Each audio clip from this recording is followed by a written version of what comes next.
മരുന്ന് കഴിച്ചാ അതൊന്നും മാറില്ലേ ഡോക്ടർ? മരുന്ന് കൊണ്ട് കുറച്ചുനാൾ പിടിച്ചു നിൽക്കാൻ സാധിക്കും, പക്ഷെ അത് റിസ്ക് ആണ്. സർജറി ചെയ്യുന്നതാണ് ഏറ്റവും നല്ലത്.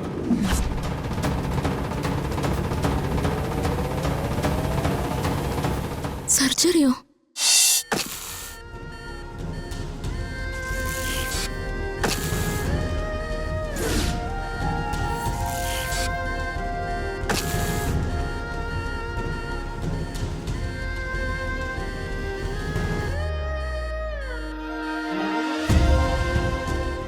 വെന്റിലേഷൻ നിർത്തരുത്. പൾസ് പോയാലുടൻ CPR സ്റ്റാർട്ട് ചെയ്യണം. Okay sir. Be careful. Okay sir. ഈ കുട്ടിയുടെ പേരൻസിനോട് എന്റെ മുറിയിലേക്ക് വരാൻ പറയൂ.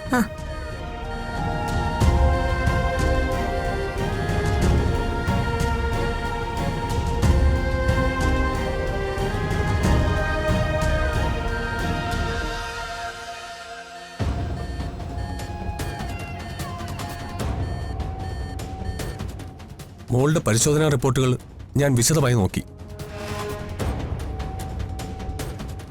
മോളിപ്പോ വല്ലാത്തൊരു സ്റ്റേജിലാണ്.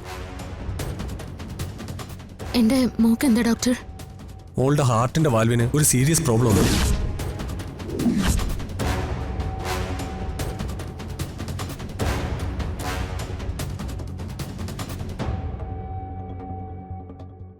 അത് പൂർണ്ണമായി അടയുന്നില്ല. അതുകൊണ്ട് ബ്ലഡ് പമ്പിംഗ് കംപ്ലീറ്റ് ആയി നടക്കുന്നില്ല.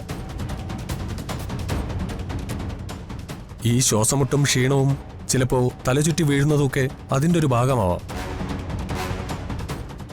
ഇനി എന്താ ഡോക്ടർ നമ്മൾ ചെയ്യേണ്ടത്? മരുന്ന് കഴിച്ചാ അതൊന്നും മാറില്ലേ ഡോക്ടർ? മരുന്ന് കൊണ്ട് കുറച്ചുനാൾ പിടിച്ചു നിൽക്കാൻ സാധിക്കും, പക്ഷെ അത് റിസ്ക് ആണ്. സർജറി ചെയ്യുന്നതാണ് ഏറ്റവും നല്ലത്.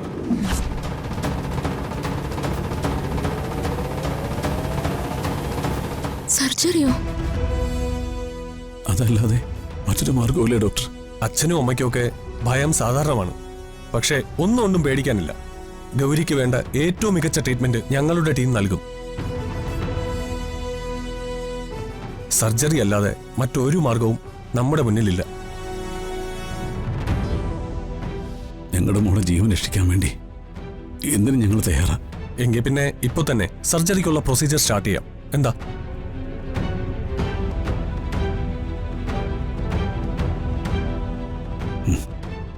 ശരി ഡോക്ടർ. ഗുഡ്.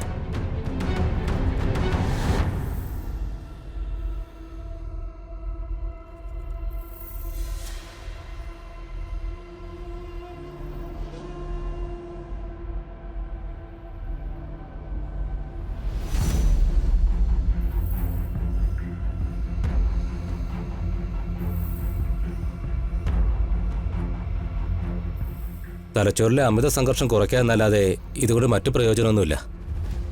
മനസ്സ് സ്വയം ശാന്തമാകണം, എന്നാലേ എല്ലാം പഴയ രീതിയിലേക്ക് തിരിച്ചു വരും.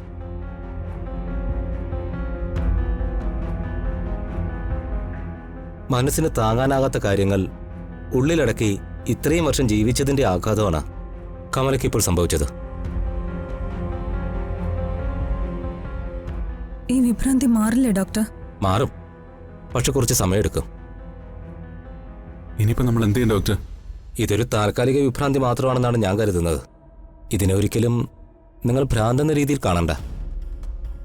ട്രീറ്റ്മെന്റ് വേണ്ട ഒരു മാനസികാവസ്ഥ തന്നെയാണ്. കുറച്ച് ദിവസം നിരീക്ഷണത്തിൽ തന്നെ തുടരണം.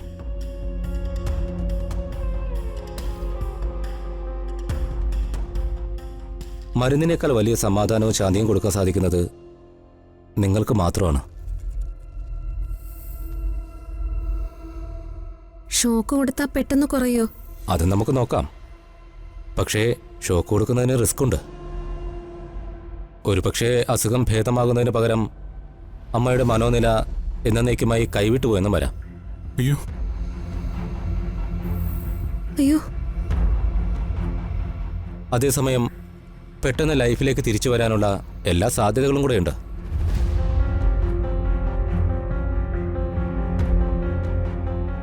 പക്ഷേ അതിന് നിങ്ങളുടെ എല്ലാം കൺസെന്റ് വേണം.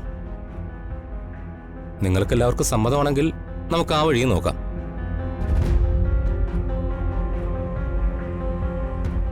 പെട്ടെന്ന് റിസൾട്ട് കിട്ടുമെങ്കിൽ കൺസെന്റ് തരാൻ ഞങ്ങൾ തയ്യാറാണ്. എന്തായാലും കൺസെന്റ് ഇന്ന് തന്നെ ഒപ്പിട്ട് കൊടുത്തേക്ക്. ആവശ്യമാണെങ്കിൽ നമുക്ക് ഷോ കൊടുത്ത് നോക്കാം.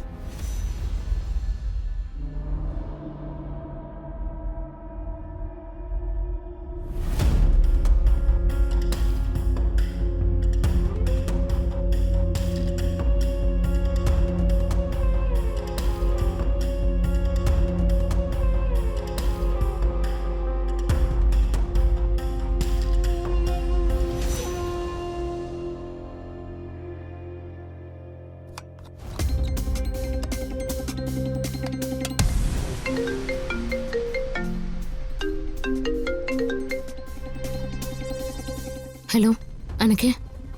ആയിഷ ചേച്ചി ഇപ്പൊ എവിടെയാ? ഞാൻ വീട്ടിലെ മോളെ. അമ്മയ്ക്ക് എങ്ങനെയുണ്ട്? പറയത്തക്ക ഒരു കുറവും ഇല്ല ചേച്ചി. ട്രീറ്റ്മെന്റ് ഒക്കെ തുടങ്ങിയിട്ടേ ഉള്ളൂ. മോള് വിഷമിക്കണ്ട, എല്ലാം ശരിയാവും. അർച്ചനയിടത്തി ഒന്ന് വന്നായിരുന്നെങ്കിൽ ആന്റിയുടെ അസുഖമൊക്കെ മാറിയെന്നെ. അതിന് അർച്ചന എവിടെയാണെന്ന് നമുക്ക് അറിയില്ലല്ലോ മോളെ. നേരത്തെ ആണെങ്കിൽ അർച്ചനയിടത്തി മരിച്ചുപോയെന്ന് പറഞ്ഞ് ബലിയിടാൻ നടന്ന ആളാ ആന്റി. പക്ഷെ ഇപ്പൊ എപ്പോഴും അർച്ചനയിടത്തി വന്നോ എന്ന് ചോദിച്ചുകൊണ്ടിരിക്കുക. 10 മാസം ചുവന്ന് നൊന്ത് പ്രസവിച്ച അമ്മയല്ലേ. ആ അമ്മയ്ക്ക് മകളെ മറക്കാൻ പറ്റില്ലല്ലോ. ചിലപ്പോഴൊക്കെ അർച്ചനയിടത്തിയെ മുന്നിൽ കണ്ടതുപോലെ സംസാരിക്കുന്ന. ഡോക്ടർ പറയുന്ന അർച്ചനയിടത്തി വന്നാൽ എല്ലാ അസുഖവും മാറുമെന്നാ. ഡോക്ടർ പറഞ്ഞത് ശരിയാ, ഞാനും അതിനു വേണ്ടി പ്രാർത്ഥിക്കാം.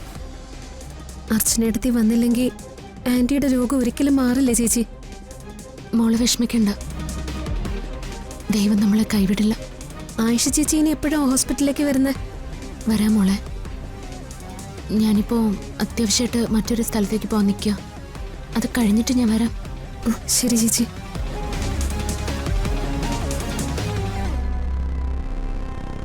ഈശ്വര, ഞാനിപ്പോൾ എന്താ ചെയ്യേണ്ടത്? ഒരു വശത്ത് അമ്മയും മറുവശത്ത് ഗൗരിമോളും. എൻ്റെ അമ്മയുടെ ഈ അവസ്ഥയ്ക്ക് കാരണം ഞാൻ തന്നെയാണല്ലോ. ഈ അവസ്ഥയിൽ അർച്ചനയായിട്ട് എങ്ങനെയാണ് ഞാൻ അമ്മയെ കാണുന്നത്?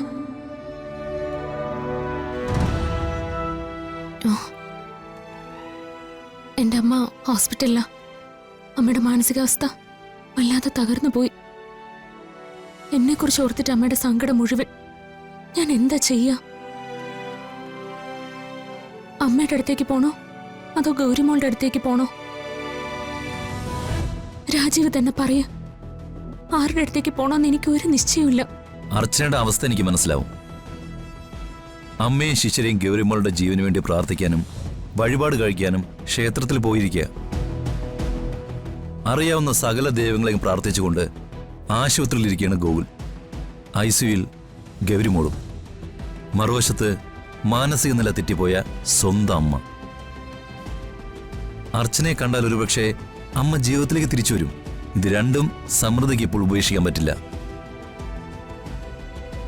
അർച്ചന ഒരാൾക്ക് മകളും മറ്റൊരാൾക്ക് അമ്മയുമാണ്.